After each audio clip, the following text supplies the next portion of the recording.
It's now time for your serving of Extra Special on Breakfast Extra. And today we're delving into the recent sweeping changes in President Bola Tinubu's cabinet. Now, the Senate has confirmed all 7 of the president's new ministerial nominees following an intense screening session in the Red Chamber. Now, this shakeup has seen not only new appointments, but also major reassignments within the cabinet, signaling a new direction in key ministries such as Humanitarian Affairs, Labor and Employment, as well as Education. In the last week alone, we've seen the president make bold move, sacking 5 ministers, appointing 7 new ones, and reassigning 10 others to new roles. Some of these changes are intended to refocus key ministries and ensure that priority areas such as poverty reduction, industry and regional development receive the attention they need to address Nigeria's pressing challenges. Before I continue, I'd like to call out our producers for actually using that visual of Bianca, the beautiful Bianca Ojukwu, first off, because this was actually something that came up during the nominations. We're going to talk about that still. In any case, to help us unpack these developments, we're joined by our very own in the house, Abdul. This is Ahmed. We call him Uber Geek. Yeah, there actually. We go. I also call him Alhaji Tanku Aya. Because he's our head of digital research here at a news center, and he joins us today to have this very interesting conversation. You're welcome. Good to have you, Abdul Latif. It's a pleasure. Now, Uber Geek. Let's break it down now. I had hinted that I was going to ask this first question very strategically. Now, seeing our president and the moves that have been made, the sacks that have happened since so far, and noting his very strategic nature when it comes to governance or leadership, from him being a governor here in Lagos State to eventually being the president of Nigeria, do you see any trends that are to his advantage in these nominations that have been put forward, and the sackings especially? So for me, what I was more interested in is to see how the newly appointed ministers are going to shape, Nigeria going forward. Nigerians have complained a lot about the governance, the cost of living, lifestyle, and all of that.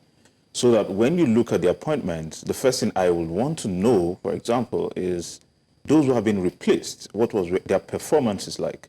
I think if you look at most of the ministers, under the Tinubu administration, they've been largely underwhelming, So if you have that, the next question is, those that were sacked, for example, what was the issue for which they were sacked? Were those issues resolved before they were replaced? Because it's like saying, there's a problem in this ministry. I've taken out the head, but has the problem been resolved? Was the problem that those ministries had before, was it associated with just one person or a system? So you are supposed to fix the system. You're supposed to tell us, we have identified the problem, we have solved it. Who knows what has happened to Betta Edu? I mean, yes, she was being indicted, but what happened?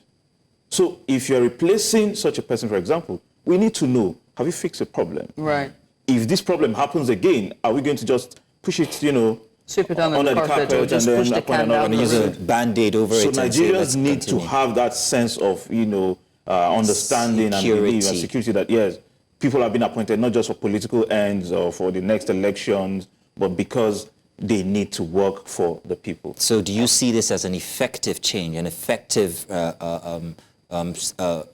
recourse?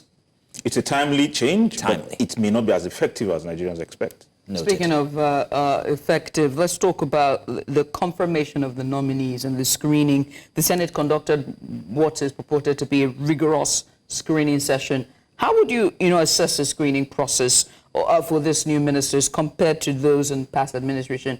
Did it demonstrate a more thorough vetting approach, or was it just, I'm going to leave that part to not be said? I didn't see anything, thorough. I just saw it as the usual sequence. It said it was rigorous. Who said? I mean, in my own assessment, I didn't see anything rigorous about it. There was nothing sterling. It was almost a given that all the ministers were going to pass. So I'm assuming also that the president had met with the ministers or key members of the political party to say, you know what, these are the people we are interested in and all that. So that what we have, before Nigerians is just performance. So let's go through the process and then let's have them. So it wasn't rigorous, but it was entertaining, because we did see a reference to the restriction of the use of the word beautiful the uncle. Yeah, so that's entertaining indeed it was. So that is something Nigerians like. They like to be entertained. Right. You know, so in entertaining Nigerians, sometimes they leave the substance. You Right. know, the real issues are left, and then you have, you know, people talking about Watered So, down. so in your view, it was a formality, so to speak. Yeah, merely a formality. One of the notable changes, like you said, was the replacement of Betta Edu in the Ministry of Humanitarian Affairs and Poverty Reduction, and now she's now been replaced. Now, given Nigeria's ongoing struggles, we've seen it, 137 million Nigerians in multi-dimensional poverty. Now, this report was released in 2022, a year after the socioeconomic situation have changed drastically. The inflation numbers have changed drastically. There's been exit of FDIs, foreign companies, a lot, multinational companies, a lot has happened from 2022 down to this time. So one has to ask, what should be the impact of the new leadership of this ministry? So the impact must go to the grassroots. A lot of times, things are done in a cosmetic fashion. Yeah, they would say there's a national social register cash transfer scheme. Agreed, but where can we access the register that was used? How many Lagosians, for example, benefited as against people from Yola? Because if we were to look at the poverty net, we would look at the number of people who are poor up north and down south. We know where poverty lies. Where is the register, you know, upon which such transfers were made? You know, were they just randomly picked? Were they people that, I mean, the poorest of the poorest in Nigeria do not even have bank accounts. So how, And they receive in this condition because of if you do something cash like transfer. that, 25 million Nigerians, the media will catch it. I didn't see that happen. And the rhetoric that they have said so many times, Abdul Latif, and I hate to quote you, is that they said that this is privacy, data privacy. We do not have the access to the register because they are respecting the privacy and, you know, of the data of the 25 million who are on the list. They are the minority. They are marginalized, as well as, you know, their social strata is very of the law, and so for that they have to protect those on the register. So, but if that happened, did it happen in the midnight? We in the media will catch it. It cannot escape our attention. Yeah. People who are down there will mention, somehow will catch it across Nigeria. I didn't see that happen. So you just come and mention, you know, on national TV that, you know, you've reached out to 25 million. Are they ghosts? We need to know them. We need to hear from them. They will tell us in any way that this happened. Even if not, you know, every one of them, but somehow we'll get to know that stuff like this happened. Abdul Latif, during the IMF annual meetings, I remember when they were asking questions about, you know, some of the strategies that the government has used to sort of improve or is trying to restructure the economy back. They talked about the social programs. And I think the president for the branch for Nigeria or West Africa praised that initiative. So it makes you wonder how they're able to sell this thing to even a international platform, to say, so much so that they're showing it to say that it's working. My question now is, should international communities and NGOs and even non-governmental organizations or international organizations like this probe more into this social program that they fund, by the way, for more transparency for the sake of the media and the people of Nigeria? There should be metrics for them, you know, relied upon to reach the conclusion that such initiatives are working.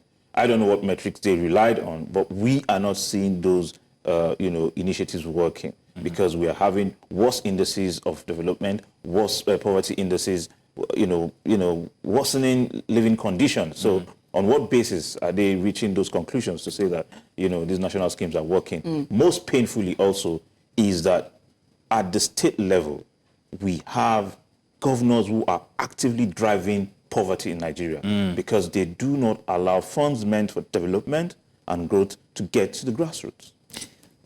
Very interesting. I'm going to marry everything that we started out talking about from the beginning, the sack of the ministers to the new ministers, the nomination list and performance. You talked about metrics, you talked about data. Well, how much data was put in place or was utilized in the formation and of new ministries? Now, there's a new ministry. This is the Ministry of Livestock, which is going to be headed by Idi Maiha, appointed as the first minister. The question is, like I said, what gives to the formation of this? Livestock, that's very important to Nigeria. However, noting that ministries have been apparatus that have been used for corruption in the past, how are we going to be guided in this formation of new ministries and the people that run them? So it's up to Nigerians. When you have any ministry, regardless, you should be able to ask, to know what is happening. This Ministry of Livestock that is being headed by Idi Meha, I think is a fantastic one because Nigeria has been, has neglected that sector for a very long time. It is costing us a lot of forex. Every year we import between $1.5 million worth of livestock and $2 million worth of livestock. So we do not need to do that. For every seven out of 10 cows that we consume in Nigeria come from outside Nigeria. Why? Because we do not have an approach, a system to ensure that we have sustainable, supply of livestock. Because we do not manage our affairs well, we are always getting into problem with herders, and farmers and all that. And Nigeria is not even among the top 10, largest producers of livestock. Others who produce more livestock than we do not have these problems. So why are we not learning from the best? The interesting thing about livestock is that it is at the middle of other things, especially security. Absolutely. Terrorism as well. So one would have expected that perhaps maybe under some sort of measures or things, that there would be a marriage of the security forces or agencies or a ministry somehow marrying the two to oversee these the dynamics of livestock in Nigeria. So what I think will happen is just a collaboration between the Ministry of Livestock and security agencies, because again, for us to have food security, we must ensure that there is a holistic approach, between food security and other forms of security in the country. Do you think that would be a very heavy factor in the ministry, security? It will. It will, because you're talking about herders from other parts of Africa, Africa coming into the country. You have to vet them. You have to be sure who is coming in. Are they coming in with arms, or are they just coming in with the livestock? And those who are coming with the livestock, are they constituting problems to Nigerians, or are they merely coming to, feed the relationship between livestock and farmers? And all of that. So there's been a lull for sometimes, because even the herders themselves are targets of bandits and terrorists. So I mean, we have to do whatever it takes for us to have, because if they don't move in the cows, we will pay more in Lagos for meat. Right. We need those cows, but it is not sustainable to have transhuman, system. We must ranch our cows, and good enough. The new minister, is one of heads one of the biggest ranches in Nigeria. Well, I mean, it's under their nose that they say vandalize Shiroro Kaduna transmission line. So I don't know how they want to be able to work on the to safeguard livestock. We're still working on that. Anyway, we're still working on security. But because we're pressed for time, we also talk about the decision to reshuffle ministers within portfolios like education, women affairs, and youth development, which seem to suggest, I mean, I like to think it seems to suggest a focus or a shift of focus on social sectors, right? Could these shifts improve Nigeria's development trajectory in these areas, considering our SDG goals or our commitment to SDG goals, especially coming off the last UNGA 79th General Assembly meetings? Very well. So there's a chance that this will improve, the overall metrics and our targets as a country.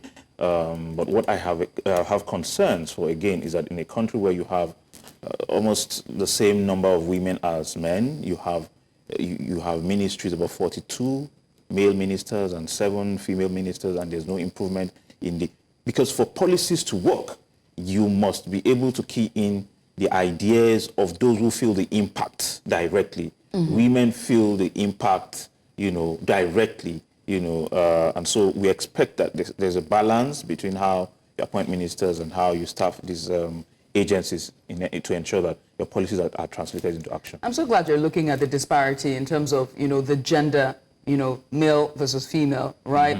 And also, we look at, coming off the last general election, the number of women participation and the women appointed or elected into the House, where it significantly dropped from the last election cycle.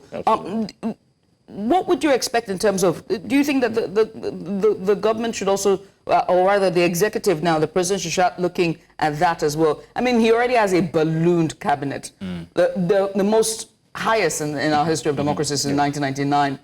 Should he not have appointed more women?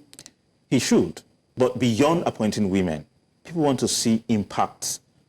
If you have 10 ministers and we can see impact, it is better for us.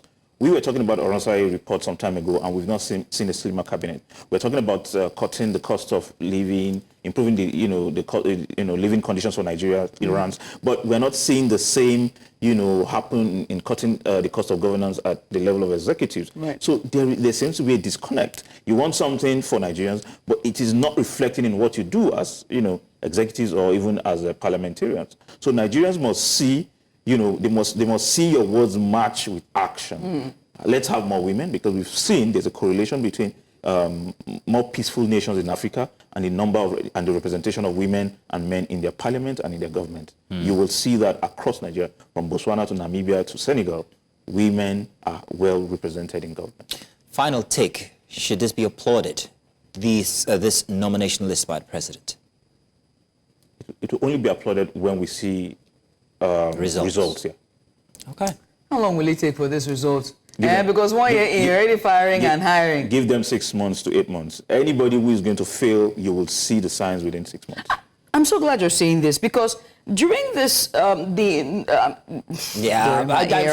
I know you want to get that out, but we have to end the show, otherwise we'd go you would into think other... that during the screening process, there would be some sort of metric or conversation in terms of, in the next 6 months, what do you want to see? 8 months, what do you want to see? That Some rapid fire, questioning. To hear. So I didn't see that, and that's why I said it was just an iffy kind of situation. Abdul Latif, it's always fun having conversations with you. This is how the newsroom is. This is exactly what happens inside of the newsroom. We've just been given a doorway inside of our other lives. And Ubagik. Abdul Latif is always very ready to jump in like he did this morning and just have these very interesting, intelligent conversations with us. Thank you once again. Thank you for having me. Thanks. It's been a fantastic show, hasn't it? Oh, fantastic. Great. And a fantastic weekend as well. And this is how we draw the curtains. Thank you so much for doing this with us all the way from Saturday, 8 a.m. in the morning and down to Sunday. I want a wonderful way to welcome in Mazino Peel back on the show. Thank you. I was only gone for a very short while. Don't make it seem like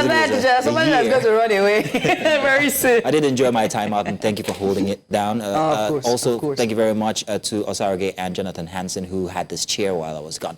Now, I'm hoping that we can give our takeout for today in a display of a very interesting misuse of power of servitude. I'm hoping that we can show that display by our FCT minister.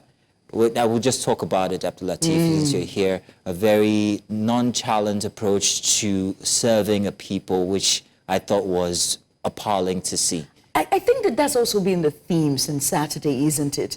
Just, or rather for the entirety of this week, from the miners being at the court to Mascot and his masquerading behavior, I'm sorry, I should not say that. It's okay. And also dishonorable behavior, and also now this from the FCT minister, who is Mazino's my uncle. I'm very ashamed. Well, here's our wrap-up. In the meantime, thank you so much, and we'll see you on Saturday. My name is Judith Appeal. Whoa, my wife will not be happy. I'm going. Bye. Goodbye, everybody. See you next week.